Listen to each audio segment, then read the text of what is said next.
Welcome to my channel. Nunca pensé que vería a mi propia hija arrancar mis fotografías de la pared y arrojarlas a la basura como si fueran desperdicios. Pero sucedió. Delante de 40 personas. Delante de toda mi familia. Y lo que vino después de eso, una semana más tarde, cuando mi yerno Fernando hizo 60 llamadas y Beatriz envió 25 mensajes suplicando perdón, fue apenas el comienzo de una verdad que ellos jamás imaginaron que yo descubriría. Pero voy a contarlo desde el principio. Desde el momento exacto en que todo comenzó a desmoronarse. Cuando entré a la casa de mi hija Beatriz aquella tarde de sábado, algo en el aire ya no era lo mismo. Había demasiados autos estacionados afuera. Demasiadas voces mezclándose detrás de la puerta. Conté al menos 15 vehículos en la calle, algunos bloqueando entradas de vecinos. Mi corazón comenzó a latir más rápido, pero no de emoción. De algo que no podía nombrar todavía. De ese instinto que una mujer de 71 años desarrolla después de toda una vida observando, callando, sobreviviendo. Toqué el timbre. Nadie respondió de inmediato. Volví a tocar. Escuchaba risas adentro, el sonido de copas chocando, música de fondo. Finalmente, la puerta se abrió. Era Fernando, mi yerno. Me miró de arriba abajo, con esa expresión que ya conocía bien. Esa mezcla de fastidio y superioridad que había perfeccionado en los últimos años. «Ah, llegaste», dijo sin sonreír. No dijo hola. No dijo pasa, mamá. Solo eso. «Ah, llegaste». Como si fuera una entrega que había estado esperando con resignación. Como si yo fuera un trámite pendiente que finalmente se completaba. Entré despacio, cargando en mis manos un pastel de 3 leches que había preparado desde las 5 de la mañana. Nadie me había dicho que habría una reunión tan grande. Beatriz solo me había llamado el día anterior, con esa voz apurada que usaba siempre. «Mañana ven a comer, mamá». Como a las 2. Nada más. Sin detalles. Sin advertencias. Sin mencionar que habría 40 personas esperando. Y ahora estaban todos ahí. 40 personas en su sala. Reconocí a primos que no veía hace años. Tíos lejanos. Vecinos de Beatriz. Compañeros de trabajo de Fernando. Gente que ni siquiera sabía que ella conocía. Todos vestidos como para una celebración importante.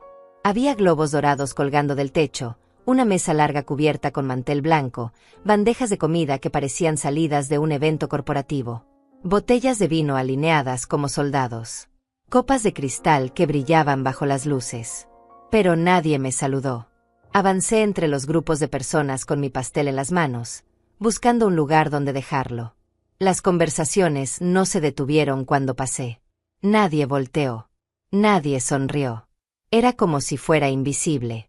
O peor aún, como si mi presencia fuera un defecto en la decoración que todos habían acordado ignorar. Como una mancha en un vestido nuevo que todos ven pero nadie menciona. Encontré un espacio libre en la mesa del comedor y dejé el pastel ahí, junto a una torre de canapés y una fuente de salmón ahumado. Mi postre casero se veía pequeño, humilde, fuera de lugar entre toda aquella sofisticación comprada. Las fresas que había cortado con tanto cuidado parecían opacas al lado de las decoraciones profesionales de los otros postres.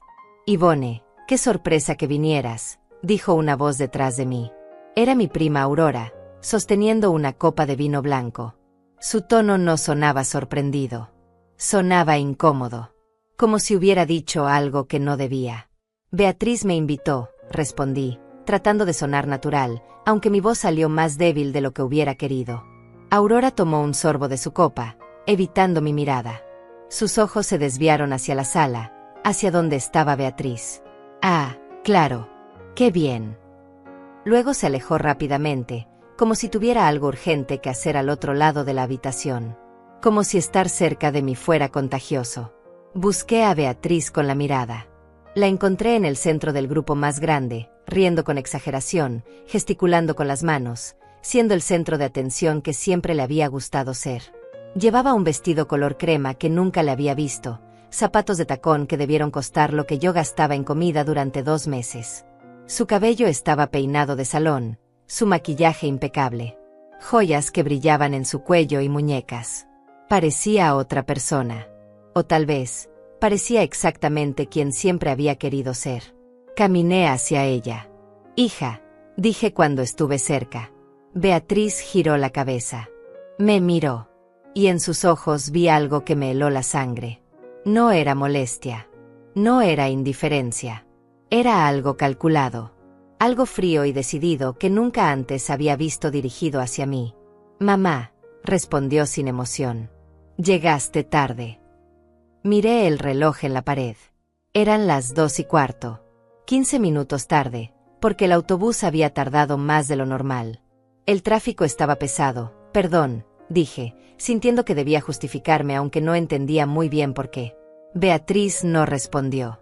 Simplemente se dio la vuelta y continuó su conversación con un grupo de personas que yo no conocía. Me quedé ahí parada, sintiéndome pequeña, fuera de lugar, como una niña que ha sido ignorada por los adultos en una reunión importante. Fernando apareció de nuevo, esta vez con una cerveza en la mano. Las sillas están todas ocupadas, dijo señalando la sala. Pero puedes sentarte allá atrás, en la cocina, si quieres. La cocina. Donde se sienta el personal. Donde se esconden las cosas que no deben verse. No dije nada.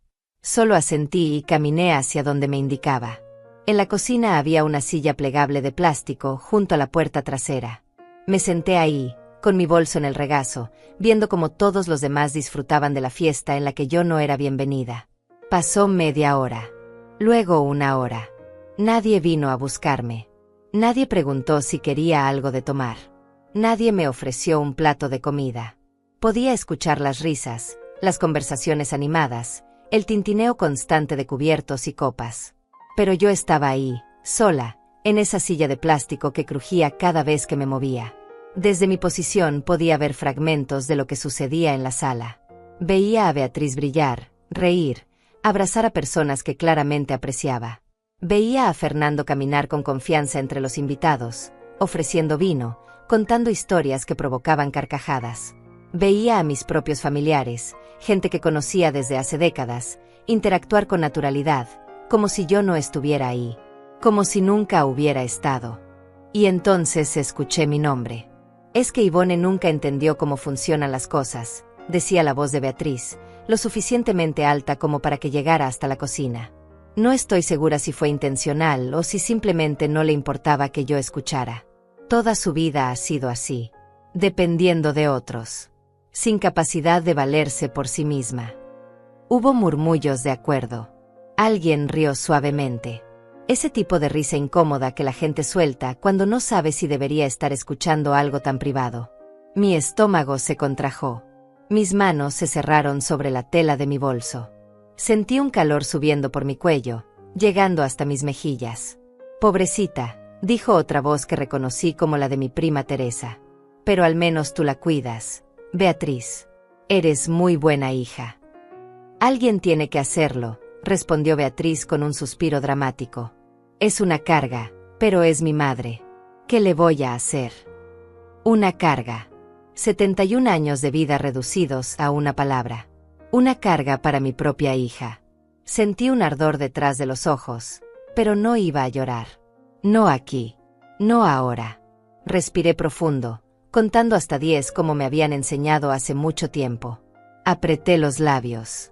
Mantuve la compostura. Entonces escuché pasos acercándose. Fernando entró a la cocina con una expresión que no auguraba nada bueno. Detrás de él venía Beatriz. Y detrás de ella, como curiosos atraídos por el olor de un escándalo, venían varios invitados más. Necesitamos hablar, dijo Fernando, cruzándose de brazos. Me puse de pie. Claro, dime. Beatriz me miró con esos ojos fríos que ya no reconocía. Creo que ya es hora de que hablemos claro, mamá. De que digamos las cosas como son. No entendía a qué se refería. Solo asentí, esperando. Durante años, comenzó Beatriz elevando la voz para que todos escucharan. Durante años hemos tenido que cargar contigo. Mantenerte. Cuidarte. Asegurarnos de que no te falte nada. Pero yo nunca les pedí, intenté decir. Nunca pediste porque nunca has sabido hacer nada por ti misma, me interrumpió Beatriz. Su voz era tan alta que seguramente todos en la casa podían escucharla ahora. Siempre esperando que otros resuelvan tu vida. Siempre dependiendo de nosotros. La gente se había acercado más. Podía sentir sus miradas. Algunas curiosas, otras incómodas. Pero nadie se iba. Nadie decía nada. Fernando dio un paso adelante. ¿Sabes cuánto dinero hemos gastado en ti? ¿Tienes idea? Abrí la boca para responder, pero no sabía qué decir. Nunca les había pedido dinero. Vivía de mi pensión, modesta pero suficiente. Nunca había sido una carga económica para ellos. O al menos eso creía. Miles de dólares, continuó Fernando. Miles. Y nunca un agradecimiento. Nunca un reconocimiento. Beatriz se acercó a la sala, y yo la seguí sin entender qué estaba pasando. Ella caminó directo hacia la pared donde colgaban fotografías familiares. Fotografías mías. De mi boda. De cuando Beatriz era niña y yo la sostenía en brazos. De cumpleaños. De navidades pasadas. Y entonces lo hizo. Arrancó la primera fotografía de la pared. El marco se desprendió con un sonido seco. Luego otra. Y otra. Beatriz, ¿qué haces? Grité, sintiendo que mi corazón se aceleraba. Lo que debía hacer hace tiempo, gritó ella. Caminó hacia el bote de basura en la esquina de la sala y arrojó las fotografías adentro. Los marcos se rompieron. El vidrio se hizo pedazos. Inútil. Tú no sirves para nada en esta familia. El silencio que siguió fue ensordecedor. 40 personas mirando. 40 testigos de mi humillación. Paga todo lo que desperdiciamos contigo, gritó Fernando, acercándose con el rostro enrojecido. Todo lo que invertimos en una persona que nunca aportó nada. Beatriz me tomó del brazo. No con suavidad. Con fuerza. Con rabia. Me empujó hacia la puerta de entrada. Fuera, dijo. Fuera de mi casa. Y entonces comenzaron. Las voces. Una tras otra. Siempre fue una carga. Nunca supo valorar lo que hacían por ella. Pobres Beatriz y Fernando, qué paciencia han tenido. Ya era hora de que le dijeran la verdad. Me empujaron hacia la puerta. Literalmente me empujaron. Tropecé con mis propios pies. Alguien rió. No sé quién. Pero alguien encontró gracioso ver a una mujer de 71 años siendo expulsada de la casa de su propia hija. Fernando abrió la puerta de un tirón. No vuelvas, dijo. No eres bienvenida aquí. Nunca lo fuiste. Beatriz me dio el último empujón. Salí tambaleándome hacia el porche. La puerta se cerró detrás de mí con un golpe tan fuerte que hizo temblar el marco. Me quedé ahí parada, en ese porche donde tantas veces había esperado con ilusión a que me abrieran. Ahora estaba del otro lado.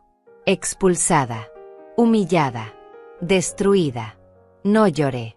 No grité. No toqué la puerta pidiendo explicaciones. Simplemente me alejé. Caminé por esa calle llena de autos estacionados. Pasé frente a las ventanas de la casa donde aún se escuchaban voces, risas, música. Como si nada hubiera pasado. Como si yo nunca hubiera estado ahí. Llegué a la parada del autobús. Me senté en la banca de metal frío. Y esperé. No sabía que una semana después, Fernando haría 60 llamadas a mi teléfono. Que Beatriz enviaría 25 mensajes. Que ambos rogarían. Por favor, mamá. Danos una oportunidad. No sabía que lo que acababa de pasar no era el final. Era apenas el comienzo de algo que ellos jamás vieron venir. Porque yo, Ivone Martínez, había pasado 71 años observando, callando, aprendiendo. Y ellos estaban a punto de descubrir que el silencio no siempre significa debilidad. A veces significa estrategia. El autobús tardó 25 minutos en llegar. 25 minutos en los que me quedé sentada en esa banca, mirando la calle vacía, sintiendo como el frío de la tarde se metía bajo mi abrigo. Algunas personas pasaron caminando. Una señora con su perro. Un joven en bicicleta. Nadie me miró. Nadie preguntó si estaba bien. Y yo tampoco esperaba que lo hicieran. Cuando el autobús finalmente llegó, subí despacio. Mis piernas temblaban, pero no de frío. De algo más profundo. De una mezcla de humillación, confusión y una rabia silenciosa que comenzaba a gestarse en algún lugar de mi pecho. Me senté junto a la ventana. El autobús arrancó y vi cómo la casa de Beatriz se alejaba. Esa casa de 2 pisos con jardín delantero bien cuidado. Esa casa que siempre me había parecido hermosa. Ahora solo veía una construcción donde acababan de destruirme. El viaje a mi apartamento duró 40 minutos. 40 minutos en los que no pude dejar de pensar en lo que había pasado. En las palabras de Beatriz. En los gritos de Fernando. En las risas de la familia. En mis fotografías rotas dentro de un bote de basura. ¿Cuándo había comenzado todo esto? Cuando mi hija había dejado de verme como su madre y había empezado a verme como una carga. Bajé del autobús en mi parada habitual. Caminé las 2 cuadras hasta mi edificio. Subí las escaleras hasta el 3er piso porque el elevador llevaba 3 semanas descompuesto. Abrí la puerta de mi apartamento y entré al silencio. Era un apartamento pequeño. Un dormitorio, una sala que también servía de comedor, una cocina estrecha y un baño. Había vivido ahí durante 12 años, desde que mi esposo Antonio murió.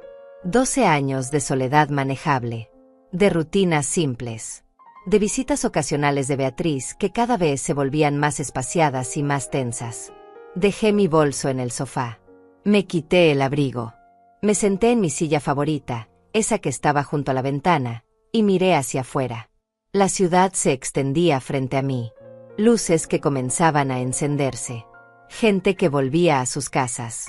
Vida normal. Vida que continuaba mientras la mía parecía haberse detenido. Y fue ahí, en ese silencio, cuando comenzó. No el llanto. No la desesperación. La claridad. Porque mientras estaba sentada ahí, algo empezó a moverse en mi memoria. Algo que había ignorado. Algo que había preferido no ver. Los últimos 6 meses habían sido extraños. Beatriz había venido a visitarme más seguido de lo normal. Al principio me había alegrado. Pensé que tal vez estábamos reconectando.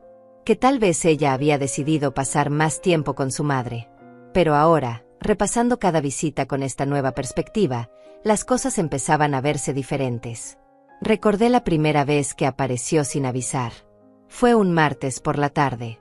Dijo que pasaba por la zona y quiso saludar.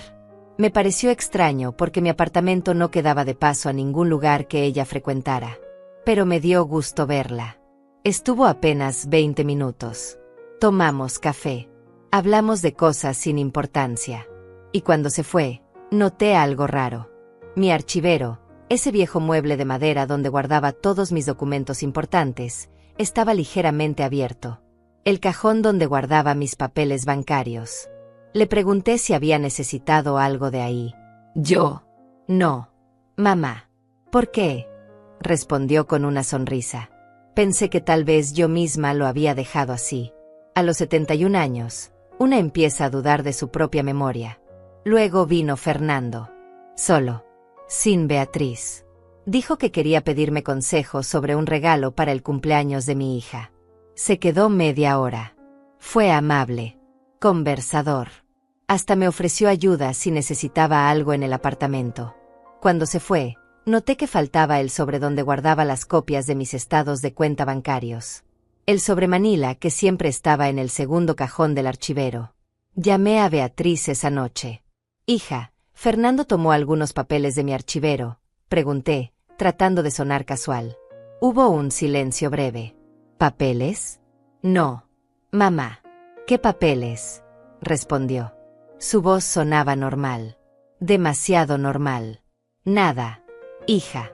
Tal vez los moví yo, dije, aunque sabía que no era cierto. Pero dejé pasar.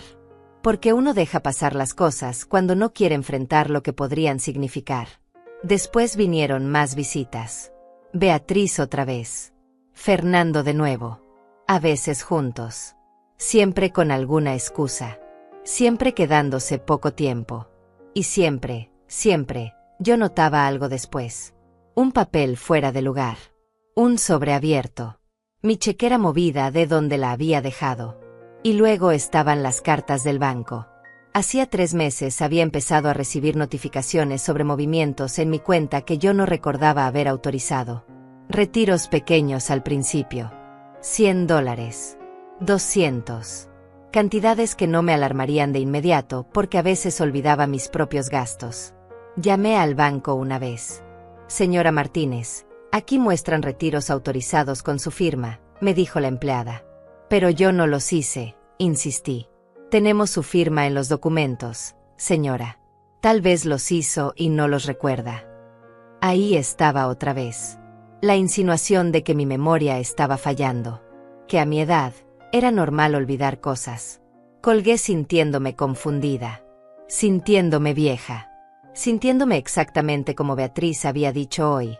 Inútil.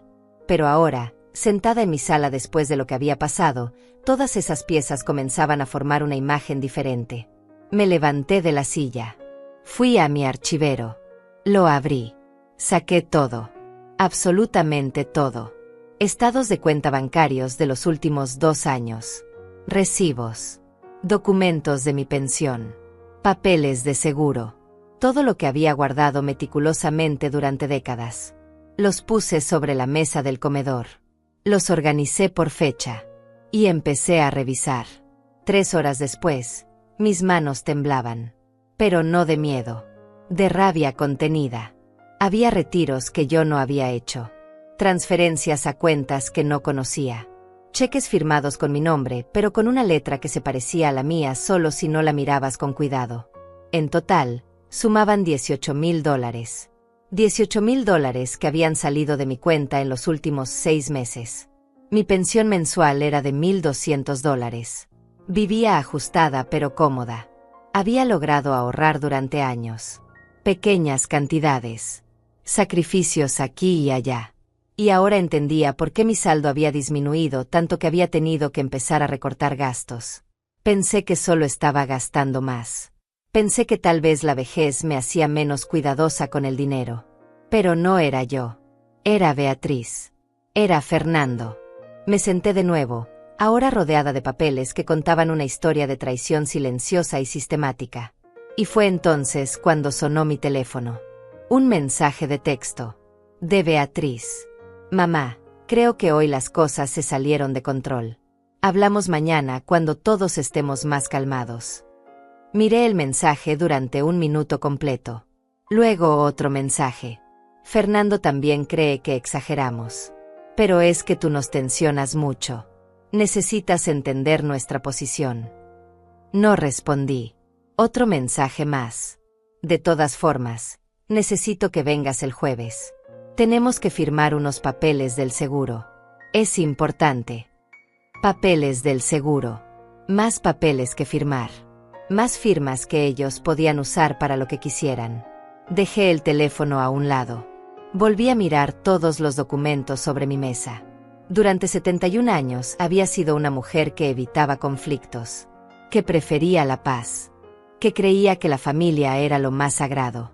Que perdonaba porque eso es lo que las madres hacen.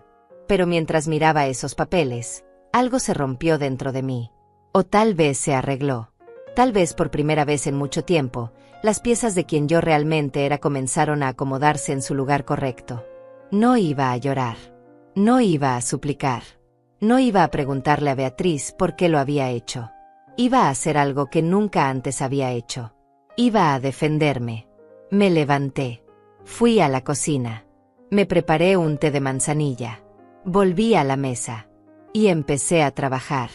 Separé cada documento sospechoso. Los puse en orden cronológico. Marqué con un resaltador amarillo cada irregularidad. Cada firma que no era exactamente mía. Cada cantidad que no recordaba. Cada fecha que coincidía con una visita de Beatriz o Fernando. Trabajé hasta las 2 de la mañana. Cuando terminé, tenía una pila organizada de evidencia. No estaba segura de qué haría con ella todavía. Pero la tenía. Visible. Real. Innegable. Mi teléfono vibró otra vez. Otro mensaje de Beatriz. Mamá, ¿estás bien? Contéstame, por favor. Me preocupo. Miré el mensaje. Luego miré mis documentos. Me preocupo. Qué fácil era decir esas palabras. Qué vacías sonaban ahora. No respondí. Apagué el teléfono. Guardé todos los documentos en un sobre grande de Manila. Los sellé. Escribí en el frente con mi mejor letra: evidencia, no tocar. Lo metí en el archivero. Cerré con llave. Y guardé la llave en un lugar donde solo yo sabía. Luego me fui a dormir. No dormí mucho. Pero cuando finalmente lo hice, fue un sueño sin lágrimas. Porque por primera vez en meses, tal vez en años, sentí algo que había olvidado. Control. Control sobre mi propia vida. Sobre mi propia historia. Sobre mi propio destino. Beatriz y Fernando pensaban que me habían destruido hoy. No sabían que me habían despertado. Y cuando una mujer de 71 años despierta después de décadas de silencio, lo que viene después no es llanto. Es justicia. El domingo desperté temprano. No porque quisiera, sino porque mi cuerpo ya no me permitía dormir más allá de las 6 de la mañana. Uno de esos regalos que vienen con la edad. Me levanté, preparé café y me senté junto a la ventana con una libreta vieja que había encontrado en el armario. Durante años, esa libreta había estado llena de recetas, listas de compras, anotaciones sin importancia. Arranqué las hojas usadas hasta encontrar páginas limpias. Y empecé a escribir. No un diario. No desahogos emocionales. Datos. Fechas. Hechos. Escribí todo lo que recordaba de los últimos 6 meses. Cada visita de Beatriz. Cada aparición de Fernando. Cada cosa extraña que había notado y que había decidido ignorar en su momento. Mientras escribía, otra memoria llegó. Una que había enterrado profundo porque dolía demasiado recordarla. Mi esposo Antonio había muerto hacía 12 años. Un ataque al corazón repentino. Sin avisos. Sin despedidas. Un día estaba ahí y al siguiente ya no. Cuando murió, dejó una pequeña herencia. No éramos ricos, pero Antonio había sido previsor. Había ahorrado. Había invertido modestamente. Cuando todo se liquidó, quedaron $65,000. Beatriz tenía 28 años en ese entonces. Estaba recién casada con Fernando. Vivían en un apartamento pequeño y hablaban constantemente de comprar una casa. Yo estaba destrozada por la pérdida de Antonio. No podía pensar con claridad. No podía tomar decisiones. Beatriz lo sabía. Una tarde, 2 meses después del funeral, Beatriz llegó a mi casa con Fernando. Traían papeles. Mamá, dijo Beatriz con esa voz suave que usaba cuando quería algo. Fernando y yo hemos estado pensando. Esa herencia que te dejó papá es mucho dinero para que lo manejes sola. Yo estaba sentada en el mismo sofá donde estaba ahora. Apenas había salido de la cama en semanas. Apenas había comido. El mundo era un lugar borroso y doloroso. No sé manejar esas cosas, admití. Era verdad. Antonio siempre había manejado las finanzas. Yo confiaba en él completamente. Lo sabemos, dijo Fernando. Por eso queremos ayudarte. Podemos invertir ese dinero. Hacerlo crecer. Asegurarnos de que tengas un futuro tranquilo. Sonaba razonable. Sonaba como algo que alguien que me amaba haría. Además, continuó Beatriz, nosotros estamos pensando comprar una casa. Una casa grande donde tú también puedas tener tu espacio. Donde puedas vivir con nosotros cuando ya no quieras estar sola. La idea de no estar sola sonaba como un salvavidas en medio del océano de dolor en el que estaba ahogándome. Podríamos usar parte de la herencia como enganche, sugirió Fernando. Y el resto lo invertimos para ti. Es una situación donde todos ganamos. Firmé los papeles ese mismo día. No los leí. No pregunté detalles. Confiaba en mi hija. Confiaba en que ella cuidaría de mí como yo había cuidado de ella durante 28 años. 2 meses después, Beatriz y Fernando compraron su casa. Esa casa de 2 pisos con jardín delantero. Esa casa donde hoy me habían humillado frente a 40 personas. Esperé la invitación para mudarme con ellos. Esperé que me mostraran mi habitación. Mi espacio. Nunca llegó. Cuando pregunté, Beatriz me dijo, «Ay, mamá, eso era solo una idea. Necesitas tu independencia. Estarías más cómoda en tu propio lugar». Y yo, que seguía navegando en mi dolor, que seguía sin poder pensar con claridad, lo acepté. Del dinero que supuestamente iban a invertir para mí, nunca vi un centavo. Cuando preguntaba, Fernando me decía: está todo invertido, mamá. Creciendo. Ya verás los beneficios más adelante. Pasaron los años. Los beneficios nunca llegaron. Eventualmente dejé de preguntar. Porque preguntar significaba admitir que tal vez mi propia hija me había engañado. Y eso era demasiado doloroso para enfrentarlo. Ahora, sentada con mi café frío y mi libreta llena de anotaciones, hice los cálculos. $65,000 hace 12 años, más los 18,000 recientes. $83,000. Esa era la cantidad que mi hija y mi yerno me habían quitado. Y hoy me habían llamado carga. Me habían acusado de vivir de ellos. De no aportar nada. La ironía era tan cruel que casi podría haber reído si no sintiera esta presión en el pecho. Mi teléfono, que había encendido hace una hora, comenzó a sonar. Era Beatriz. La llamada número 3 de la mañana. No contesté. Luego un mensaje de Fernando. Ivone, necesitamos hablar como adultos. Lo de ayer se nos fue de las manos a todos.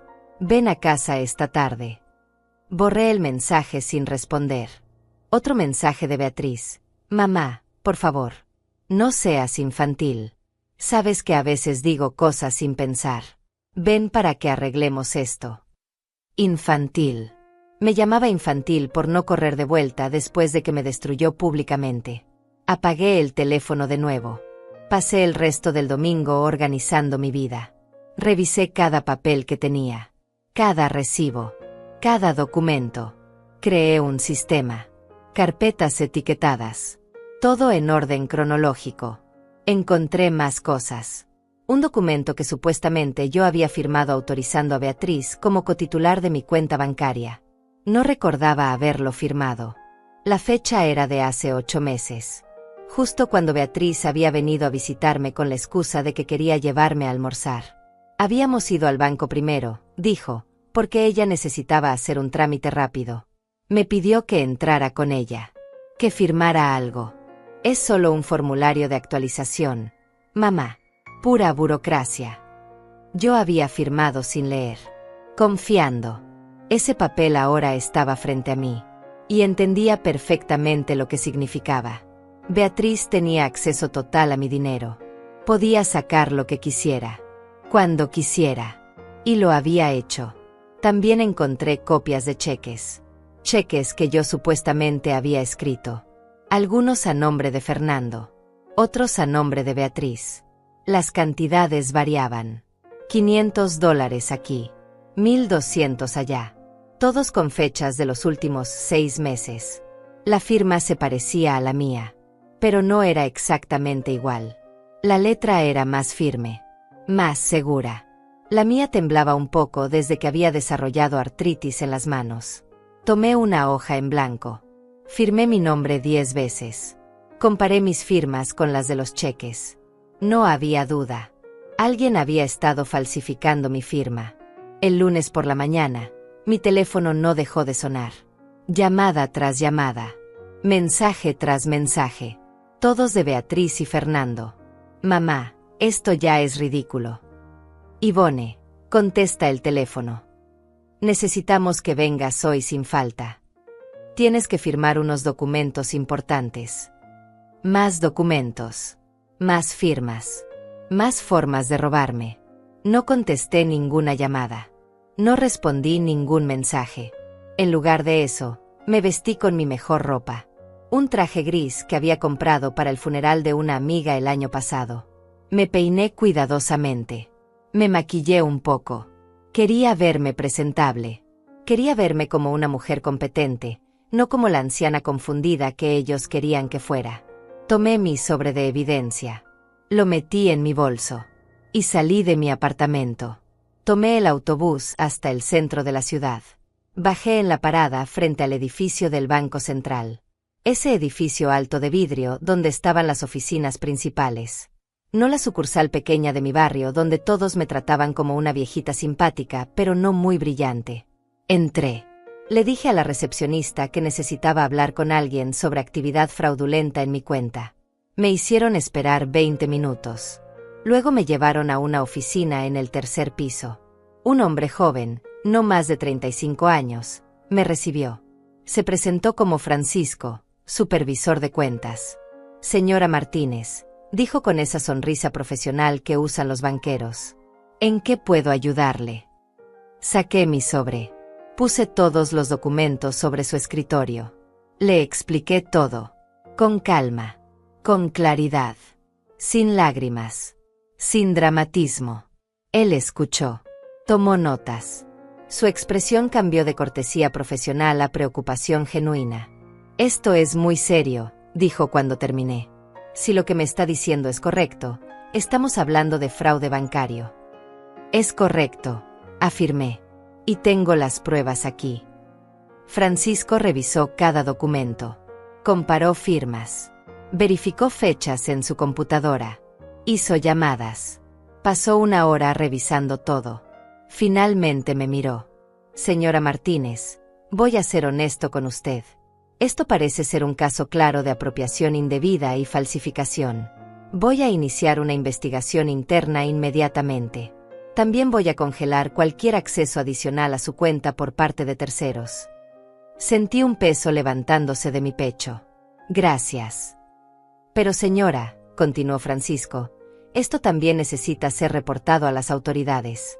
Estamos hablando de delitos federales. ¿Está usted preparada para eso? Pensé en Beatriz, en la niña que había criado, en la mujer que me había abrazado después de que su padre murió y me prometió que siempre cuidaría de mí. Luego pensé en esa misma mujer arrancando mis fotografías de la pared y gritándome inútil frente a 40 personas. Sí, dije. Estoy preparada. Francisco asintió. Voy a darle el contacto de nuestro departamento legal. Ellos trabajarán con usted y con las autoridades correspondientes.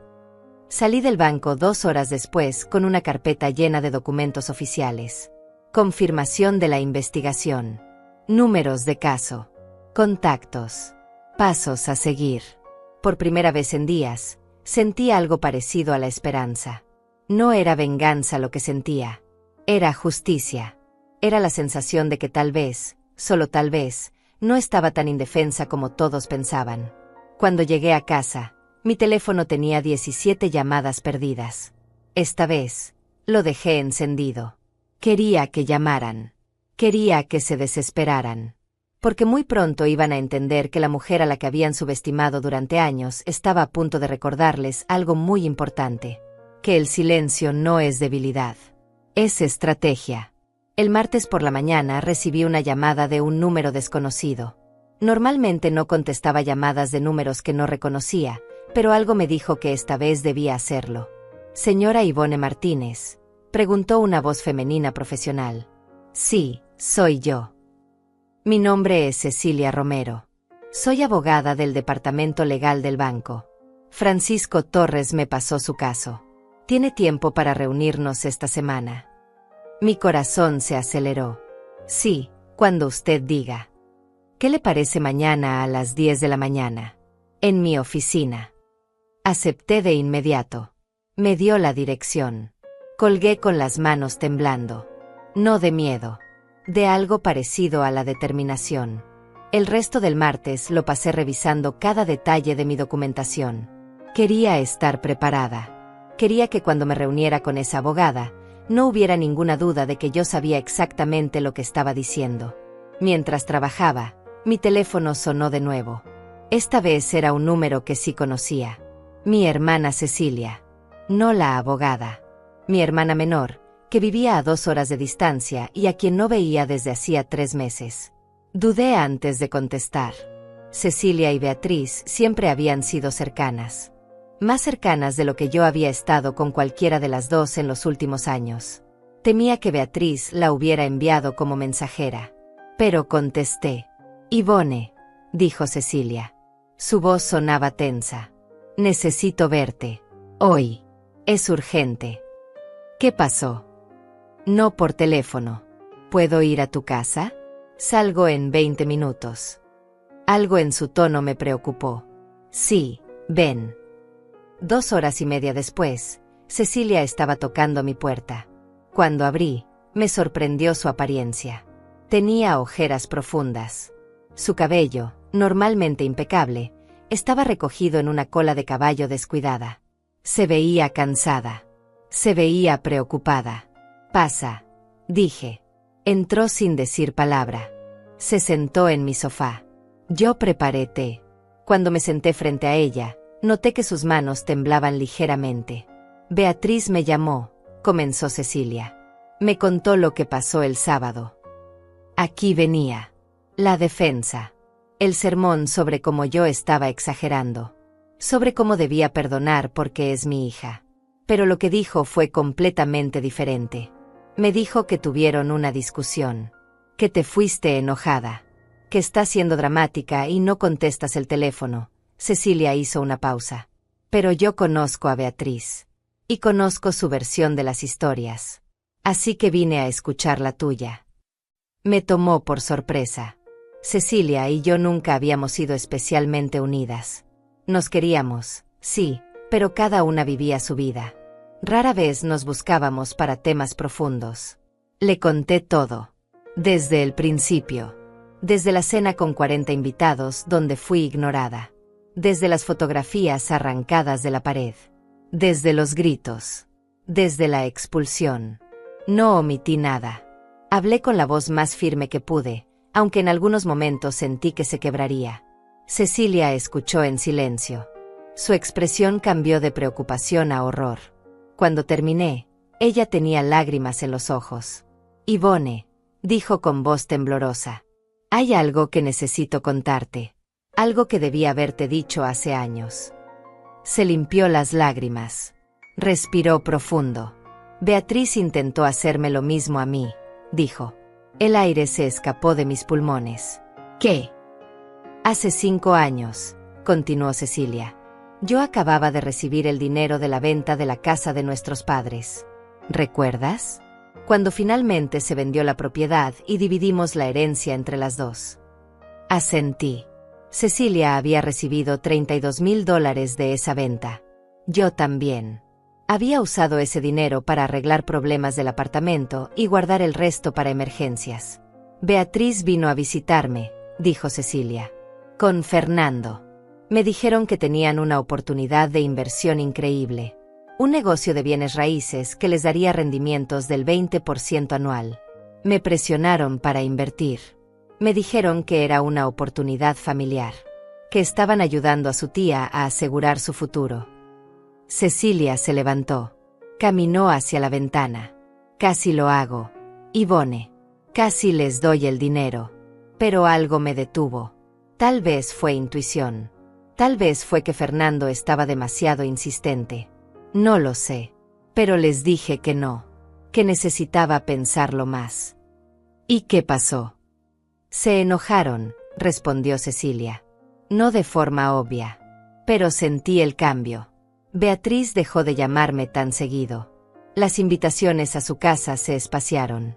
Cuando nos veíamos en reuniones familiares, era cordial pero distante. Pensé que era mi imaginación, que tal vez estaba siendo paranoica. Se giró para mirarme. Pero ahora entiendo que no era paranoia. Era que yo no había sido útil para ellos. No había dado lo que querían. Así que dejé de importar. Me levanté. Caminé hacia mi hermana. La abracé. Ella se aferró a mí y lloró. Yo también lloré. Por primera vez desde el sábado, me permití llorar. Cuando nos separamos, Cecilia me miró directamente a los ojos. ¿Qué vas a hacer?, preguntó. Le conté sobre el banco, sobre la investigación, sobre la abogada con quien me reuniría mañana. Cecilia asintió con firmeza. Bien, muy bien. Y quiero que sepas que estoy contigo. Completamente. Si necesitas que testifique, si necesitas que hable con quien sea, lo haré. Gracias, susurré. Pero Ivone, Cecilia me tomó de las manos. Tienes que estar preparada. Cuando esto salga a la luz, la familia va a tomar lados. Algunos van a defender a Beatriz. Van a decir que estás exagerando. Que es tu hija. Que deberías perdonar. Va a ser feo. Lo sé, dije. Y era verdad. Lo sabía. ¿Estás lista para eso? Pensé en los $65,000 de hace 12 años. En los 18,000 de estos últimos meses. En las firmas falsificadas. En las mentiras. En las fotografías rotas. Sí, respondí. Estoy lista. Cecilia se quedó el resto de la tarde. Revisamos juntas todos mis documentos. Ella, que había sido contadora antes de retirarse, encontró más irregularidades que yo había pasado por alto. Pequeños cargos. Transacciones extrañas. Patrones que se repetían. Esto ha estado pasando mucho más tiempo del que pensabas, dijo Cecilia. Mira aquí. Este cargo de hace 3 años. Y este otro de hace 4. Son cantidades pequeñas, pero están ahí. Me sentí mareada. ¿Cuánto tiempo había estado Beatriz robándome? ¿Cuántos años? Esa noche, después de que Cecilia se fue prometiendo volver para acompañarme a la reunión con la abogada, me senté con una calculadora. Sumé todo. Cada cargo sospechoso. Cada retiro que no podía explicar. Cada transacción que no recordaba. La cifra final me dejó sin aire. No eran $83,000. Eran $122,000.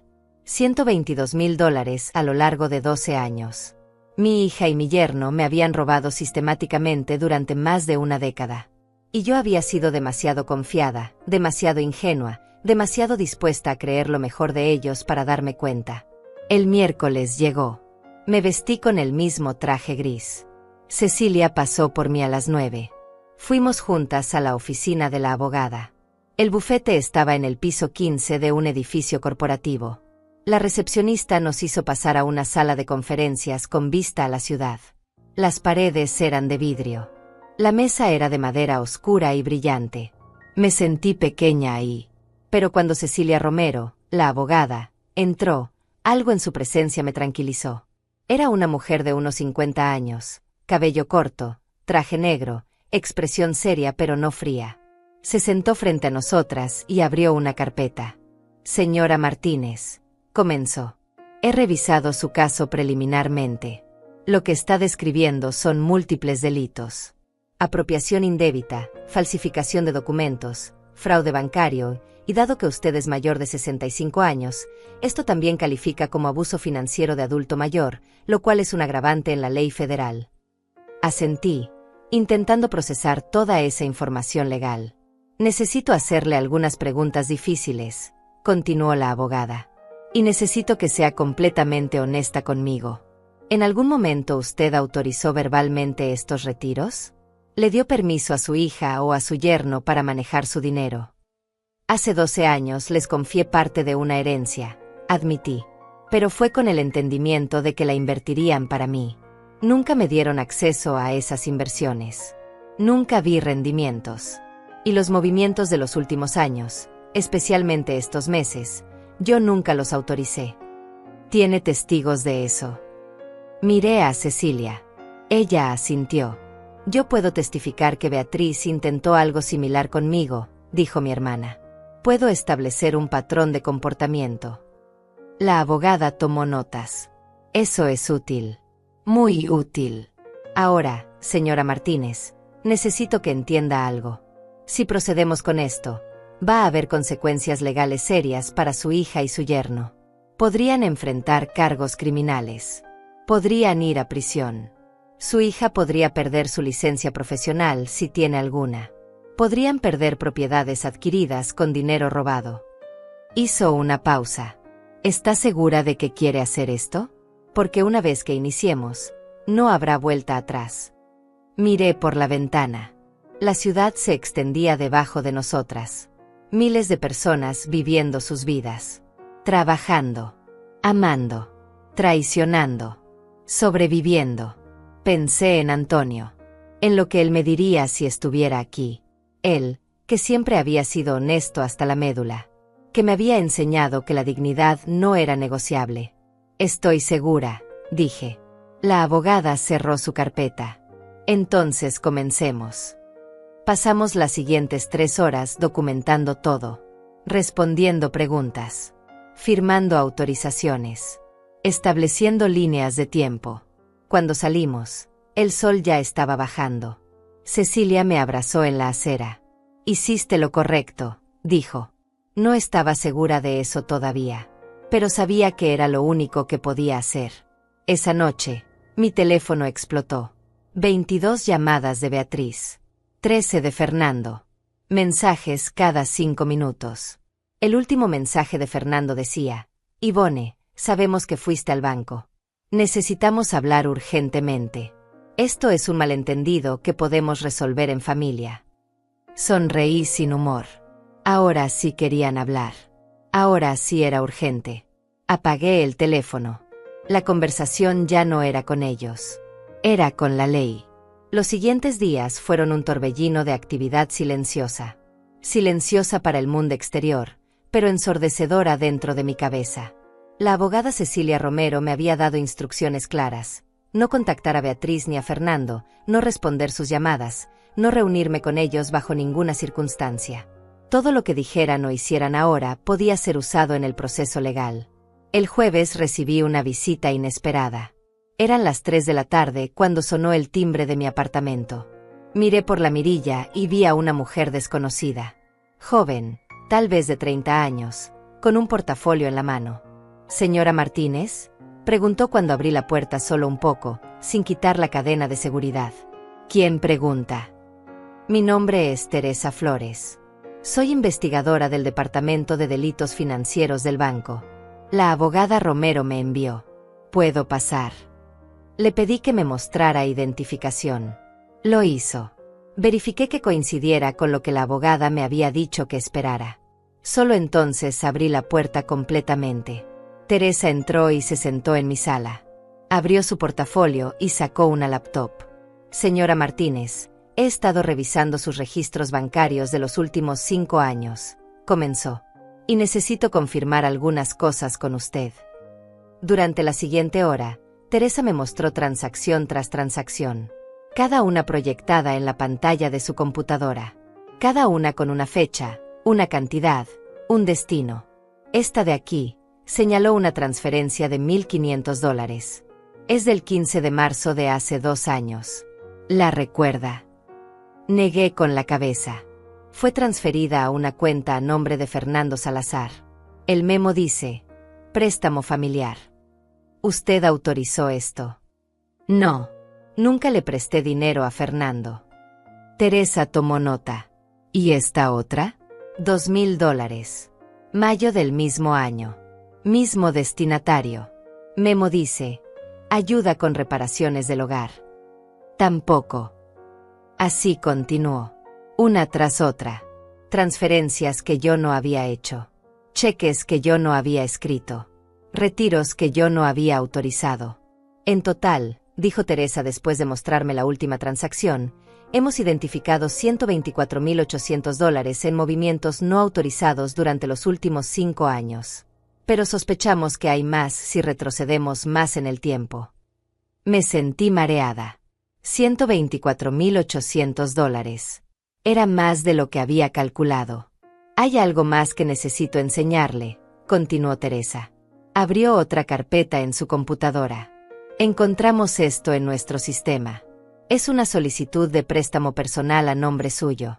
Fue aprobada hace 8 meses por la cantidad de $35,000. ¿Qué? Mi voz salió como un susurro. El préstamo fue depositado en su cuenta y luego, ese mismo día, transferido completamente a la cuenta conjunta que usted tiene con su hija Beatriz. Yo nunca solicité ningún préstamo. Teresa giró la laptop hacia mí. Esta es la solicitud. Tiene su firma. Miré la pantalla. Ahí estaba. Un documento con mi nombre. Con mis datos.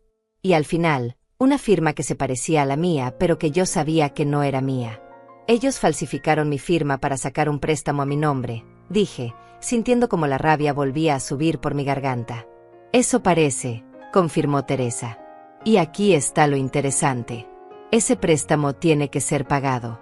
Las cuotas mensuales son de $650 durante 5 años. Usted ha estado haciendo esos pagos. Pensé en mi estado de cuenta bancario. En cómo mis gastos habían aumentado misteriosamente. En cómo había tenido que empezar a recortar en comida, en medicinas, en pequeños lujos que antes podía permitirme. Sí, dije. Los cargos automáticos salen de mi cuenta cada mes. Pensé que eran parte de los gastos normales del banco. Teresa cerró su laptop. Señora Martínez, lo que le han hecho es sistemático y planeado. No estamos hablando de errores o malentendidos. Estamos hablando de un fraude organizado que ha durado años. Me quedé en silencio, procesando la magnitud de lo que me estaba diciendo. La buena noticia, continuó Teresa, es que tenemos suficiente evidencia para proceder legalmente. La mala noticia es que recuperar el dinero va a tomar tiempo. Y no hay garantía de recuperarlo todo. No me importa el dinero, dije. Y era verdad. Claro que me importaba, pero no era lo principal. Quiero que enfrenten las consecuencias de lo que hicieron. Teresa asintió. Lo van a hacer. Le prometo que lo van a hacer. Después de que Teresa se fue, me quedé sentada en mi sala por largo rato. El apartamento estaba silencioso. Afuera, la ciudad continuaba con su ritmo normal. Autos pasando. Gente caminando. Vida sucediendo. Pero mi vida había cambiado para siempre. El viernes por la mañana, mi hermana Cecilia llegó temprano. Traía bolsas de comida. «No has estado comiendo bien», dijo mientras colocaba las bolsas en mi cocina. «Te traje cosas. Y voy a quedarme unos días contigo. No discutas». No discutí. La verdad es que su compañía me hacía bien. No me sentía tan sola. No me sentía tan vulnerable. Mientras desayunábamos, Cecilia me contó algo más. «Ayer recibí una llamada de Aurora», dijo. Aurora, nuestra prima. La misma que había estado en la cena del sábado. ¿Qué quería? Estaba nerviosa. Muy nerviosa. Me dijo que Beatriz la había llamado pidiendo que testificara a su favor si había algún problema legal. Que dijera que tú estabas confundida. Que tu memoria no era confiable. Que a veces decías cosas que no tenían sentido. Sentí un nudo en el estómago. ¿Y Aurora qué dijo? Le dijo que no. Que ella no iba a mentir. Y luego me llamó a mí para contármelo porque sintió que debía saberlo. Cecilia hizo una pausa. Pero hay más. Aurora me dijo que otros familiares también han recibido llamadas similares. Beatriz está intentando construir una narrativa donde tú eres la que está mal. Donde tú eres la confundida. No me sorprendió. Era exactamente lo que esperaría que hiciera Beatriz. También me enteré de algo más, continuó Cecilia bajando la voz. Beatriz les pidió dinero prestado a varios primos. Les dijo que era para un tratamiento médico tuyo, que necesitabas una cirugía urgente y que ella estaba cubriendo los gastos. Me quedé helada. ¿Qué? Al menos 5 personas le prestaron dinero. Cantidades entre $2,000 y $5,000 cada uno. Les dijo que era una emergencia. Que tú estabas muy enferma, pero no querías preocupar a la familia. Les pidió discreción. La habitación daba vueltas. Yo no he estado enferma.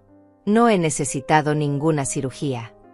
Lo sé, dijo Cecilia. Y cuando esto salga a la luz, esas personas también van a darse cuenta de que fueron estafadas. Pasé el resto del viernes documentando esto con la abogada Romero. Le conté sobre el préstamo falso. Sobre el dinero que Beatriz había pedido prestado a los primos usando mi salud como excusa. Esto solo fortalece el caso, dijo la abogada.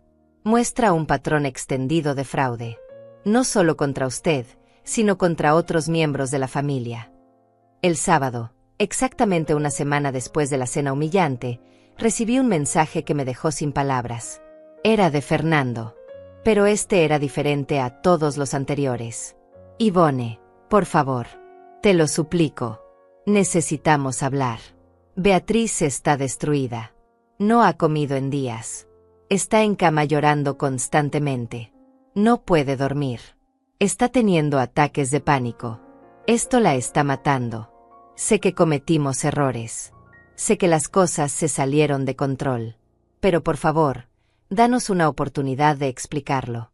De arreglarlo. Somos familia. No destruyas a tu propia hija por un malentendido. Por favor. Leí el mensaje 3 veces. Sentí algo moviéndose en mi pecho. Algo que se parecía a la culpa. A la duda. Le mostré el mensaje a Cecilia. Es manipulación, dijo mi hermana inmediatamente. Clásica manipulación. Ahora tú eres la mala. Tú eres la que está destruyendo a tu hija. No ellos por robarte. No ellos por humillarte públicamente. Tú. Tenía razón. Lo sabía. Pero aún así dolía. Otro mensaje llegó. Este de Beatriz.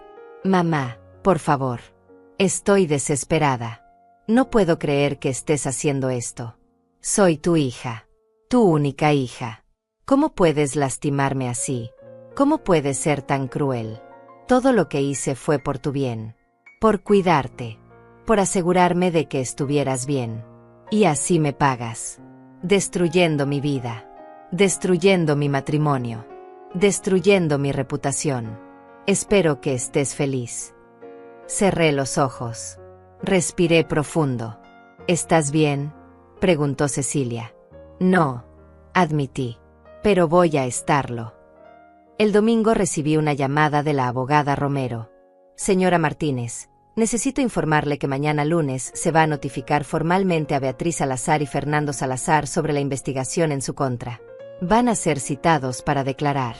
También se va a iniciar el proceso de congelamiento de activos adquiridos con dinero potencialmente robado. Esto incluye su casa. Mi corazón latió más rápido. Su casa. Sí. Si podemos probar que la casa fue comprada con dinero sustraído de usted, puede ser embargada como parte de la restitución. Pensé en esa casa de 2 pisos.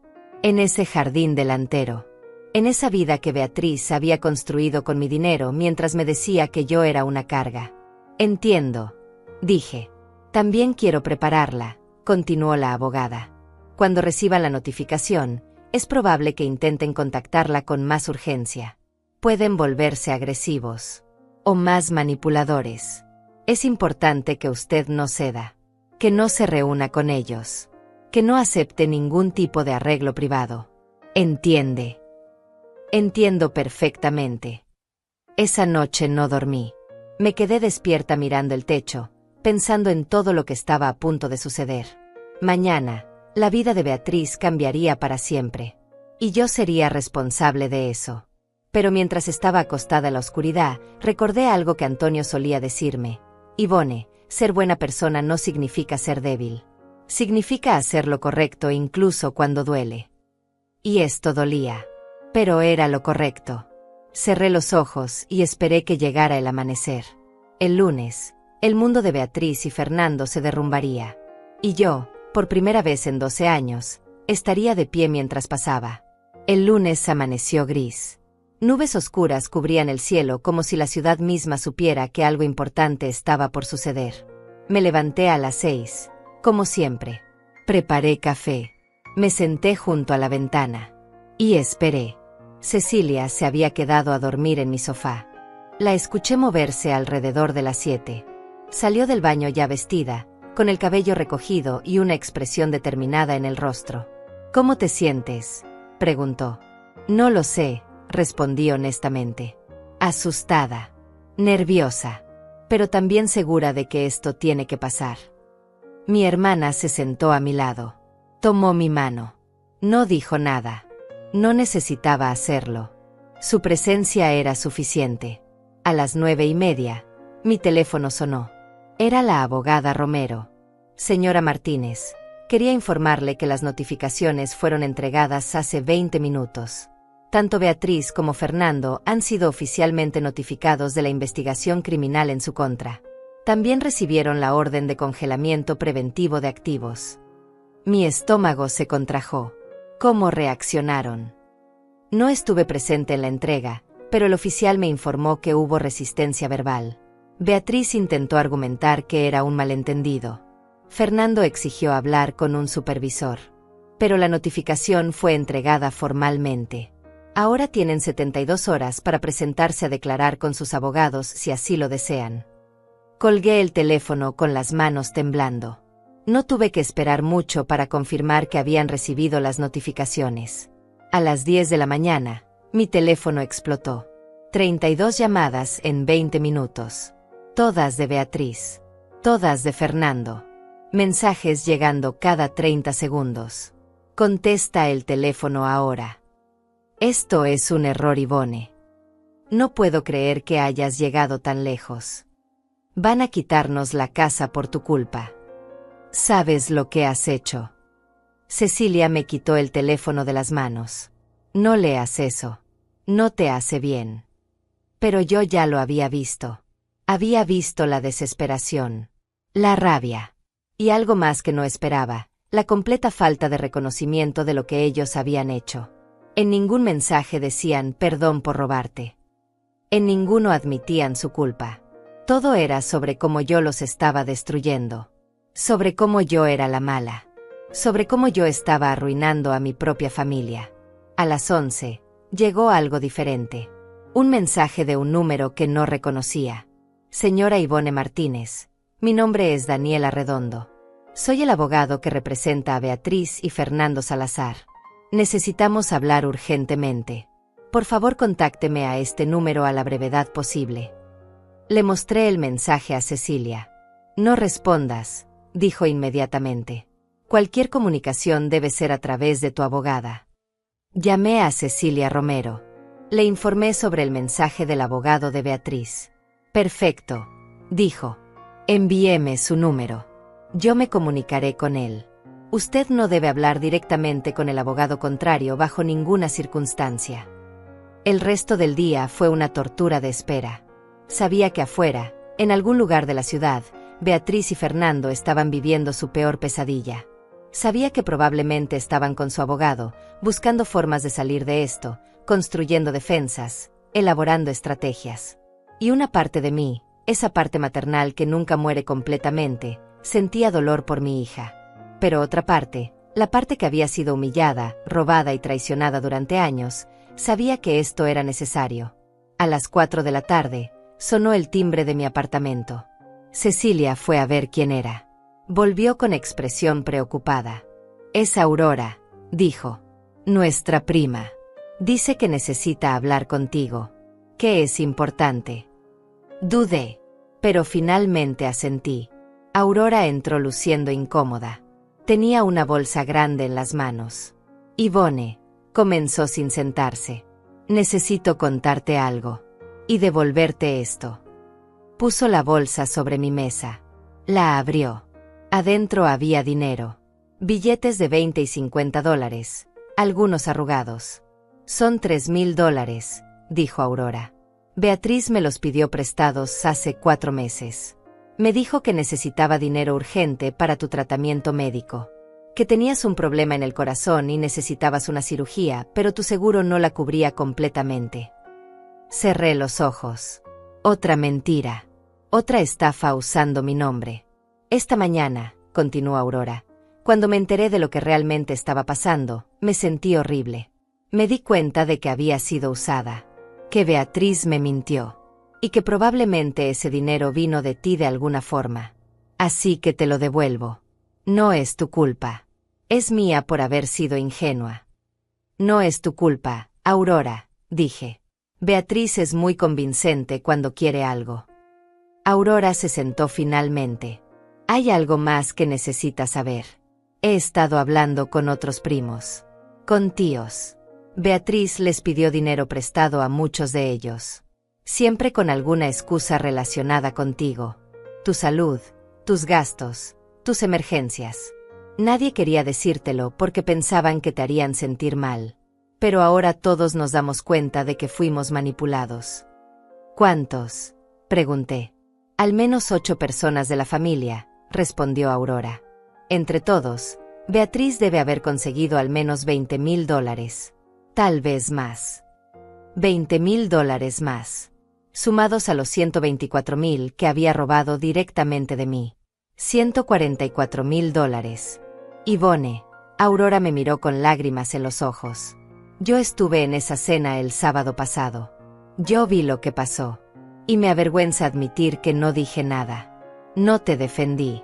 Me quedé callada como todos los demás. Y voy a vivir con esa culpa. Pero quiero que sepas que ahora, si me necesitas, estoy de tu lado. Completamente. Le agradecí. Aurora se fue poco después, dejando el dinero sobre mi mesa. Esa noche, Cecilia Romero me llamó. Hablé con el abogado de Beatriz y Fernando. Dijo. Como esperaba, quieren negociar. Proponen un acuerdo privado.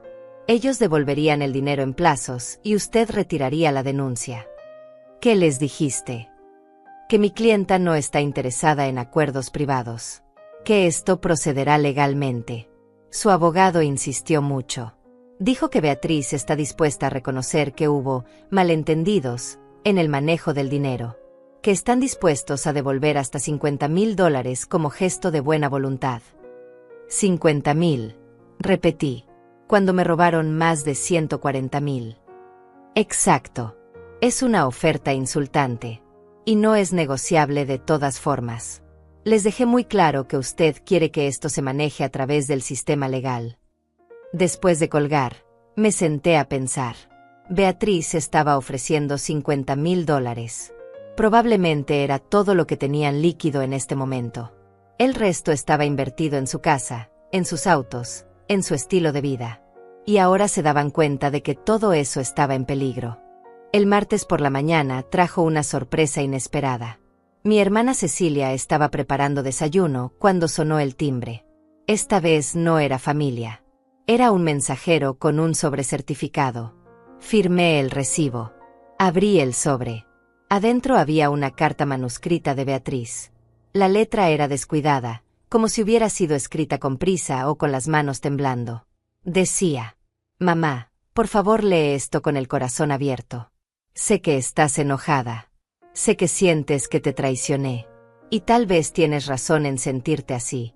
Pero necesito que entiendas mi lado de la historia. Cuando papá murió, nos dejó ese dinero. Pero también nos dejó responsabilidades. Yo acababa de casarme. Fernando y yo estábamos empezando nuestras vidas. Necesitábamos una casa. Necesitábamos estabilidad. Y tú estabas tan perdida después de la muerte de papá que no podías tomar decisiones claras. Alguien tenía que hacerse cargo. Alguien tenía que pensar en el futuro. Usamos el dinero para comprar la casa pensando que era una inversión para todos. Una casa donde tú también tendrías espacio cuando lo necesitaras. Sí, tomamos decisiones sin consultarte lo suficiente. Sí, tal vez manejamos las cosas de forma que ahora parecen incorrectas. Pero nunca fue con mala intención. Todo lo hicimos pensando en la familia, en nuestro futuro, en tu futuro. Y ahora vas a destruir todo eso. Vas a quitarnos nuestra casa. Vas a mandarnos a la cárcel. Vas a arruinar la vida de tu propia hija por un malentendido. ¿Es eso lo que papá hubiera querido? ¿Es eso lo que una madre hace? Por favor, mamá, retira la denuncia. Hablemos como familia. Arreglemos esto en privado. Te prometo que te devolveremos cada centavo. Pero dame tiempo. Dame una oportunidad de hacerlo bien. No destruyas a tu única hija. No me hagas esto. Te lo suplico. Con amor, Beatriz. Leí la carta 2 veces. Luego se la pasé a Cecilia. Mi hermana la leyó y la dejó sobre la mesa con disgusto. Es todo manipulación. Mira cómo lo redacta. Ellos son las víctimas. Tú eres la cruel. Ellos tenían buenas intenciones. Tú eres la que está destruyendo a la familia. Lo sé, dije. Pero aún así duele. Se supone que duela, respondió Cecilia. Por eso lo escribió así. Porque sabe exactamente qué botones presionar para hacerte sentir culpable. Esa tarde recibí otra visita. Esta vez era Teresa, mi prima. La misma que en la cena del sábado había dicho pobrecita refiriéndose a mí mientras Beatriz me llamaba carga. Teresa se veía nerviosa. Se retorcía las manos mientras hablaba. Ivone, vine a disculparme, dijo. Estuve en esa cena. Escuché lo que Beatriz dijo sobre ti. Y no solo no te defendí, sino que la apoyé. Dije que eras una carga. Y fue horrible de mi parte. No tengo excusa. La miré sin decir nada. Beatriz me llamó ayer, continuó Teresa. Me pidió que hablara contigo. Que te convenciera de retirar la denuncia. Me ofreció pagarme si lo hacía. $2,000. Mi estómago se revolvió. Le dije que no, Teresa continuó rápidamente. Le dije que lo que hizo estuvo mal y que tú tenías todo el derecho de hacer lo que estás haciendo. Y por eso vine. No a convencerte de nada. Solo a decirte que lamento no haber sido mejor persona ese día. Y que si necesitas que alguien testifique sobre lo que pasó en esa cena, sobre cómo te trataron, lo haré. Asentí lentamente. Gracias, Teresa. Cuando se fue, Cecilia me miró. Beatriz está desesperada. Está tratando de comprar testigos, de manipular a la familia, de construir una narrativa donde ella es la víctima. No va a funcionar, dije con más firmeza de la que sentía. Esa noche, mientras intentaba dormir, mi mente no dejaba de dar vueltas. Pensaba en Beatriz cuando era niña, en cómo la había cargado cuando estaba enferma, en cómo había trabajado 2 empleos para pagarle la universidad, en cómo había llorado de felicidad el día de su boda. ¿En qué momento esa niña se había convertido en esta mujer que me robaba mientras dormía? ¿En qué momento el amor se había transformado en traición? No tenía respuestas. Solo tenía la certeza de que no podía dar marcha atrás. El camino que había elegido era doloroso, pero era el único que me devolvía mi dignidad. El miércoles llegó con una intensidad que no esperaba. Eran las 8 de la mañana cuando la abogada Romero me llamó con urgencia la voz. Señora Martínez, Beatriz y Fernando se presentaron esta mañana con su abogado a declarar. La sesión duró 3 horas. Necesito que venga a mi oficina. Hay cosas que debe saber. 1 hora después estaba sentada en esa misma sala de conferencias con vista a la ciudad. La abogada Romero tenía varios documentos frente a ella. Durante la declaración, comenzó, Beatriz admitió haber manejado su dinero. Pero su versión es que usted le dio permiso verbal para hacerlo. Que usted estaba confundida después de la muerte de su esposo y le pidió ayuda. Que todo lo que hicieron fue con su conocimiento y aprobación. Eso es mentira, dije inmediatamente. Lo sé. Y tenemos evidencia que lo prueba. Las firmas falsificadas, por ejemplo. El préstamo que sacaron a su nombre. Las transferencias que se hicieron mientras usted ni siquiera estaba en la ciudad, según pudimos verificar con sus registros médicos de citas en otras localidades. La abogada pasó a otro documento. Fernando, por otro lado, adoptó una estrategia diferente. Culpó a Beatriz. Dijo que él solo seguía órdenes de su esposa. Que él asumía que todo era legal porque era entre madre e hija. Que él nunca preguntó detalles porque confiaba en que Beatriz estaba haciendo lo correcto. Cobarde, murmuró Cecilia, mi hermana, que había venido conmigo. Pero aquí está lo interesante, continuó la abogada. Presentaron sus registros financieros como parte de la declaración obligatoria. Y encontramos algo revelador. Abrió una carpeta y me mostró varios papeles.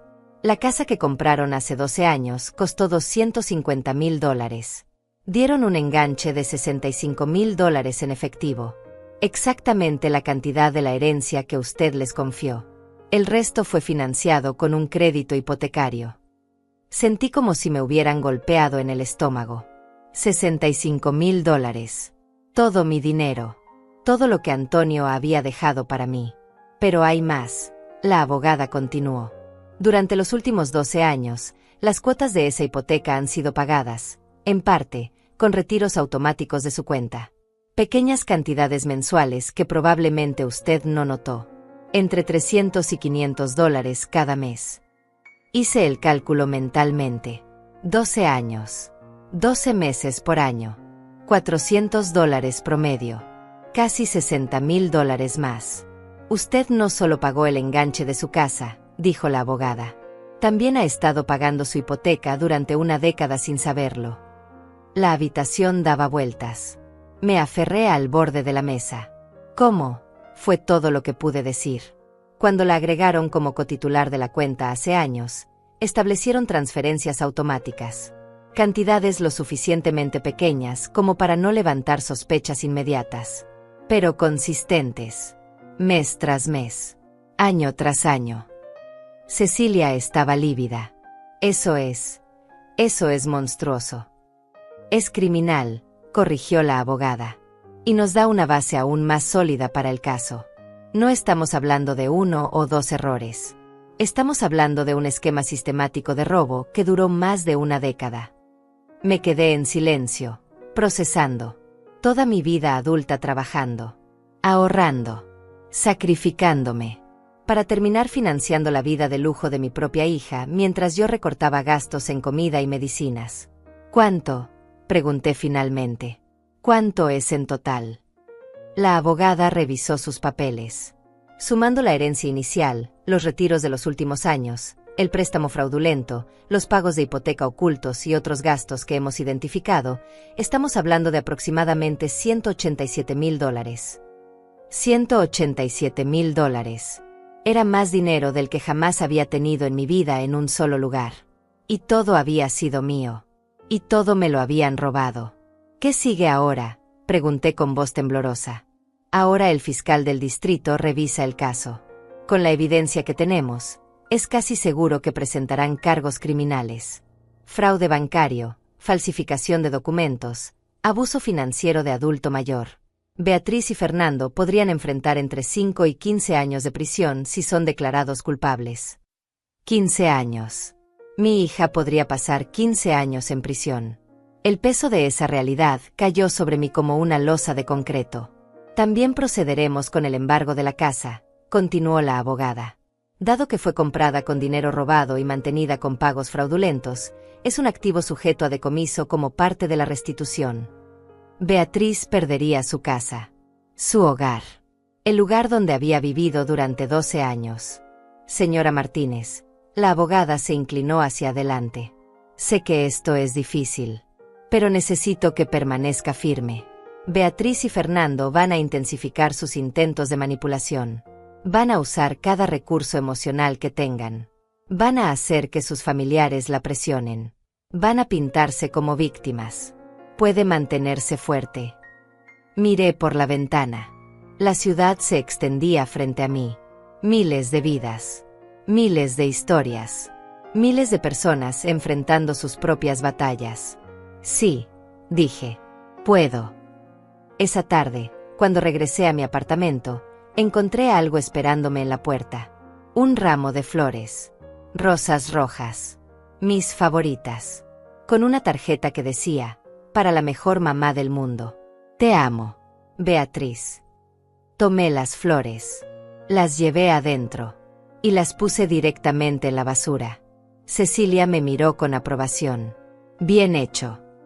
Pero esa noche, mientras intentaba dormir, la imagen de esas flores en la basura no dejaba de aparecer en mi mente, junto con recuerdos de Beatriz de niña, trayéndome flores del jardín.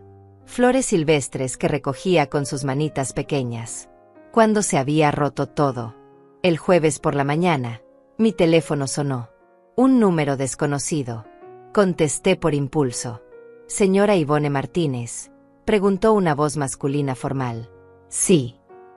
Mi nombre es Daniela Redondo. Soy el abogado de su hija Beatriz. Sé que mi colega, la abogada Romero, le indicó que no hable directamente con nosotros, pero le pido solo 5 minutos de su tiempo. Madre a madre. Persona a persona. Debí colgar. Sabía que debía colgar. Pero algo me detuvo. 2 minutos, dije. Señora Martínez, entiendo que está dolida. Entiendo que siente que fue traicionada. Y tal vez tiene razón. Pero necesito que entienda algo. Beatriz es su hija. Su única hija. Si esto procede como va, ella irá a prisión. Perderá todo. Su casa, su reputación, su futuro. Realmente quiere eso para su propia hija. Mi hija me robó durante 12 años, respondí. Ella tomó decisiones financieras que en retrospectiva fueron equivocadas, dijo el abogado, suavizando las palabras. Pero lo hizo porque pensó que estaba ayudando. Porque creyó que era lo mejor para la familia. Falsificó mi firma. Mintió a mi familia. Me humilló públicamente. Hubo una pausa. Las emociones estaban altas ese día, continuó el abogado. La gente dice cosas que no piensa cuando está estresada. Beatriz lo lamenta profundamente. Está destrozada. Está en terapia. Está tomando medicamentos para la ansiedad. Su matrimonio está al borde del colapso. Su vida está destruida. Y todo porque cometió errores en cómo manejó dinero familiar. No era dinero familiar, dije con voz firme. Era mi dinero. Mi herencia. Mi pensión. Mío. Técnicamente, sí, admitió el abogado. Pero en espíritu, cuando hay familia involucrada, las líneas se vuelven borrosas. Señora Martínez, Beatriz está dispuesta a devolverle todo. Cada centavo. Pero necesita tiempo. Necesita que retire la denuncia criminal. Que maneje esto como un asunto civil. Familiar. Privado. ¿Cuánto tiempo?, pregunté, no porque estuviera considerándolo, sino porque quería saber hasta dónde llegaba su descaro. 10 años. Pagos mensuales. Con intereses si quiere. Todo documentado legalmente. Pero sin cargos criminales. Sin prisión. Sin destruir su vida. 10 años. Repetí. Me robaron durante 12 años. Y quieren 10 años más para devolverlo. Es una oferta razonable considerando las circunstancias. No, dije. No hay trato. Si Beatriz realmente lamenta lo que hizo, puede demostrarlo enfrentando las consecuencias de sus acciones. Señora Martínez. Colgué. Mis manos temblaban. Mi corazón latía acelerado. Pero me sentía poderosa. Por primera vez en mucho tiempo, me sentía con control. Le conté a la abogada Romero sobre la llamada. Ella no estaba contenta. Eso fue una violación ética de su parte, dijo. Voy a reportar este contacto. Pero me alegra que no se diera. Porque, señora Martínez, lo que le ofrecieron era una trampa. Si hubiera aceptado, habrían usado su aceptación de negociar como evidencia de que tal vez las acusaciones no eran tan serias.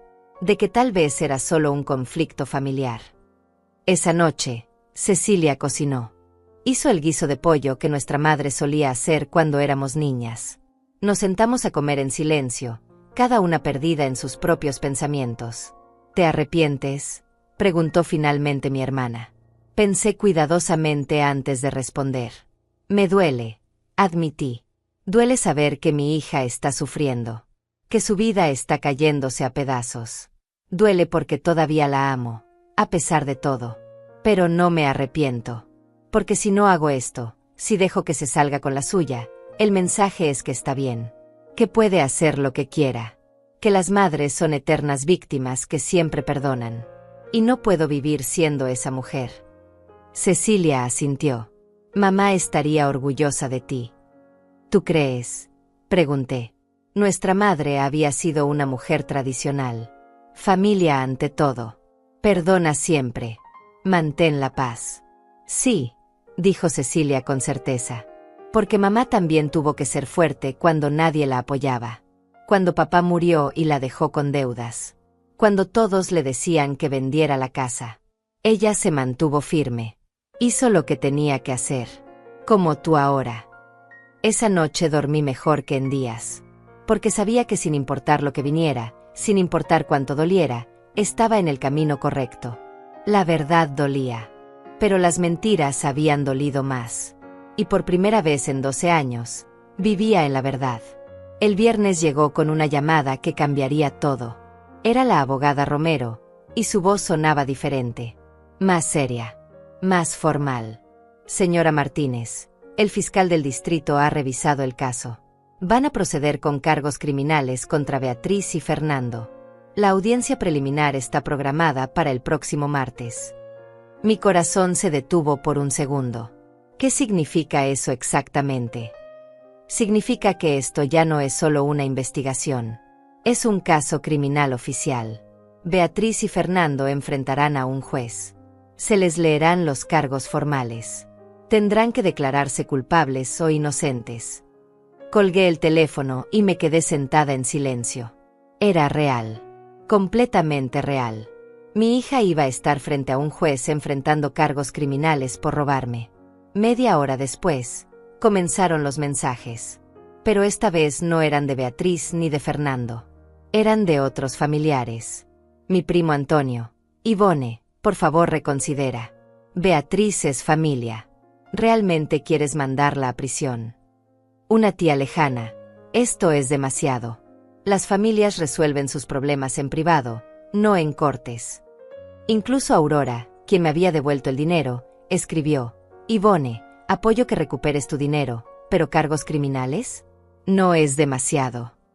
Cecilia leyó los mensajes conmigo. La presión social va a aumentar, dijo. Ahora que es oficial, todos van a tener una opinión. Tenía razón. Durante el fin de semana, mi teléfono no dejó de sonar. Primos que no hablaban conmigo en años de repente, tenían mucho que decir sobre el perdón y la familia. El sábado por la tarde recibí una visita inesperada. Mi hermana abrió la puerta y encontró a Fernando parado ahí, solo, sin Beatriz. Por favor, dijo. Solo 10 minutos. Necesito hablar con Ivone. Cecilia lo dejó entrar, pero se quedó presente. No iba a dejarnos solos. Fernando se veía terrible. Había perdido peso. Tenía ojeras profundas. Su ropa, normalmente impecable, estaba arrugada. Ivone, comenzó, su voz quebrándose. Vine a decirte la verdad. La verdad completa. Me senté más derecha. Te escucho. Todo fue idea mía, dijo. Beatriz no quería hacerlo al principio. Cuando Antonio murió y nos confiaste ese dinero, yo fui quien sugirió usarlo para la casa. Yo fui quien dijo que podíamos manejarlo sin que te dieras cuenta. Yo fui quien empezó a sacar dinero de tu cuenta. Cecilia resopló. Qué conveniente. Ahora que hay consecuencias, todo fue tu culpa. Es la verdad, insistió Fernando. Beatriz solo seguía lo que yo decía. Ella se sentía mal, pero yo la convencía de que estábamos haciendo lo correcto. De que era para el futuro de la familia. De que tú estarías mejor si nosotros manejábamos el dinero. ¿Y las firmas falsificadas? Pregunté. También eso fuiste tú. Fernando bajó la mirada. Yo practicaba tu firma. Yo llenaba los formularios. Beatriz solo no me detuvo. ¿Y la humillación pública? ¿Arrancar mis fotos de la pared? ¿Llamarme inútil frente a 40 personas? Mi voz subió de volumen. Eso también fuiste tú. Fernando cerró los ojos. Ese día, estábamos desesperados. Habíamos recibido una notificación del banco sobre irregularidades. Sabíamos que estabas investigando. Pensamos que si te hacíamos sentir mal, si te alejábamos, tendrías miedo de actuar contra nosotros. Fue cruel. Fue horrible. Y lo lamento. No lo lamentas, dije firmemente. Lamentas que los hayan descubierto. Fernando se arrodilló frente a mí. Literalmente se arrodilló. Por favor, Ivone, retira los cargos. Yo me declararé culpable de todo. Yo iré a prisión. Pero deja a Beatriz fuera de esto. Ella es tu hija. No merece esto. Miré a este hombre arrodillado frente a mí. Este hombre que me había robado durante años. Que me había humillado. Que había destruido mi confianza. Levántate, dije. Fernando se puso de pie lentamente. Si realmente quieres proteger a Beatriz, continué, entonces enfrenta las consecuencias de tus acciones. Ambos las enfrentan. Porque esto no se trata de venganza. Se trata de justicia. Y la justicia no hace excepciones para la familia. Fernando se quedó en silencio por un momento. Luego asintió derrotado y se fue. Después de que se fue, Cecilia me abrazó. Eso fue difícil. Todo esto es difícil, admití. Pero es necesario. El domingo recibí algo que no esperaba. Un sobre entregado por mensajero. Adentro había una carta de Beatriz. Pero esta era diferente a la anterior. No había manipulación. No había excusas. Decía simplemente, mamá, tienes razón. Hice cosas imperdonables. Tomé decisiones que destruyeron tu confianza y tu vida. No espero que me perdones. Solo espero que algún día entiendas que te amé. Que todavía te amo. Aunque no lo merezca. Beatriz. Leí la carta varias veces. Había algo diferente en el tono. Algo que se sentía como rendición. Como aceptación. El lunes, la abogada Romero me llamó con una actualización. Fernando se ha ofrecido a declararse culpable de todos los cargos a cambio de que retiren algunos cargos contra Beatriz. Es una estrategia común. Uno toma toda la culpa para proteger al otro. ¿Y qué pasa si acepto eso? Beatriz todavía enfrentaría consecuencias, pero menores. Tal vez libertad condicional en lugar de prisión. Pero Fernando iría a prisión con certeza. Probablemente entre 7 y 10 años. 10 años. Fernando pasaría 10 años en prisión. ¿Qué recomiendas? Pregunté. Legalmente, no importa lo que yo recomiende. Es su decisión, señora Martínez. Pero le diré esto. Ambos son culpables. Ambos participaron. Si solo uno paga, el mensaje es que el otro se salió con la suya. Pasé esa noche sin dormir, pensando. Mañana era la audiencia. Mañana todo se haría oficial. Y yo tenía que decidir si aceptaba el trato que Fernando ofrecía. A las 6 de la mañana del martes, ya estaba despierta. Me vestí con cuidado. El mismo traje gris. Quería verme digna. Fuerte. Cecilia me acompañó a la corte. Cuando llegamos, vi a Beatriz y Fernando en el pasillo con su abogado. Beatriz me vio y sus ojos se llenaron de lágrimas. Fernando simplemente miraba al suelo. La abogada Romero se acercó. Ha tomado una decisión sobre el trato. Respiré profundo. No hay trato, dije. Ambos enfrentan las consecuencias. Completas. Entramos a la sala del tribunal.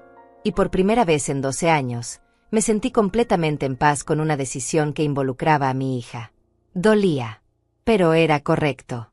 La audiencia duró 2 horas. Vi a mi hija declararse culpable de fraude y falsificación. Vi a Fernando hacer lo mismo. Escuché al juez leer los cargos con voz firme y clara. Y cuando me pidieron que hablara, lo hice. No estoy aquí por venganza, dije mirando directamente a Beatriz. Estoy aquí porque durante 12 años confié en ti. Te di todo lo que tenía. Y me lo quitaste mientras me decías que me amabas. Necesito que entiendas que las acciones tienen consecuencias. Que la familia no es una excusa para el abuso. Beatriz lloraba. Fernando tenía la cabeza baja. El juez tomó notas. Al final, el juez dictaminó que ambos enfrentarían juicio completo en 2 meses. Mientras tanto, la orden de embargo de la casa se mantenía. Los activos congelados permanecerían así hasta el veredicto final. Salí de esa corte con la cabeza en alto. Las semanas siguientes fueron extrañas. Silenciosas. Algunos familiares dejaron de hablarme. Me llamaron cruel, vengativa, mala madre. Pero otros, como Aurora, como Teresa, como mi hermana Cecilia, se mantuvieron a mi lado. Un mes después, recibí una llamada de la abogada Romero. Señora Martínez, Beatriz y Fernando han cambiado su estrategia. Se van a declarar culpables para evitar el juicio. Están negociando las condiciones de sentencia. ¿Qué significa eso? Significa que aceptan su culpa, que no pelearán los cargos. A cambio, el fiscal está recomendando sentencias reducidas. Fernando probablemente recibirá 5 años. Beatriz 3 años con posibilidad de libertad condicional después de 18 meses. 5 años. 3 años. Mi hija iría a prisión. ¿Y la restitución? Están obligados a devolver $187,000. La casa será vendida. Los ingresos irán directamente a usted. También están obligados a pagos mensuales del resto hasta que la deuda esté saldada. 2 meses después, en una mañana fría de septiembre, recibí una transferencia bancaria. Era el dinero de la venta de la casa de Beatriz. $143,000 después de pagar la hipoteca pendiente. Miré el balance en mi cuenta. Por primera vez en años, tenía dinero. Seguridad. Futuro. Pero no sentí victoria. Solo sentí paz. Una semana antes de que Beatriz entrara a prisión, recibí una carta suya. La última que recibiría por un tiempo. Mamá, voy a usar este tiempo para pensar. Para cambiar. Para entender que me llevó a lastimarte tanto. No te pido perdón porque no lo merezco. Solo te pido que sigas viviendo. Que uses ese dinero para ser feliz. Que no dejes que lo que yo hice defina el resto de tu vida. Te amo, aunque ya no tengo derecho a decirlo. Beatriz. No respondí la carta, pero la guardé. Hoy, 6 meses después, vivo en un apartamento nuevo, más grande, más luminoso. Pago mis cuentas sin preocupaciones. Ayudo a mi hermana Cecilia cuando lo necesita. Salgo a cenar con Aurora. Vivo. A veces pienso en Beatriz. Me pregunto cómo está. Si realmente está cambiando. Si algún día podremos tener una conversación honesta. Pero ya no vivo esperando. Ya no vivo en función de ella. Vivo para mí. Para la mujer de 71 años que decidió que su dignidad valía más que la aprobación familiar. Que decidió que el silencio no era debilidad, sino estrategia. Y si hay algo que quiero que otros entiendan de mi historia es esto: el amor verdadero no te destruye. La familia real no te roba. Y cuando alguien te lastima, no importa quién sea, tienes derecho a defenderte. No eres cruel por poner límites. No eres mala por exigir respeto. No eres vengativa por buscar justicia. Eres humana. Y mereces dignidad. Ese día, cuando vi a Beatriz arrancar mis fotografías y arrojarlas a la basura, pensé que mi vida había terminado. No sabía que en realidad estaba comenzando. Porque a veces, para encontrarte a ti misma, primero tienes que atreverte a perder todo lo demás. Incluso a tu propia hija. Y sobrevivir para contarlo.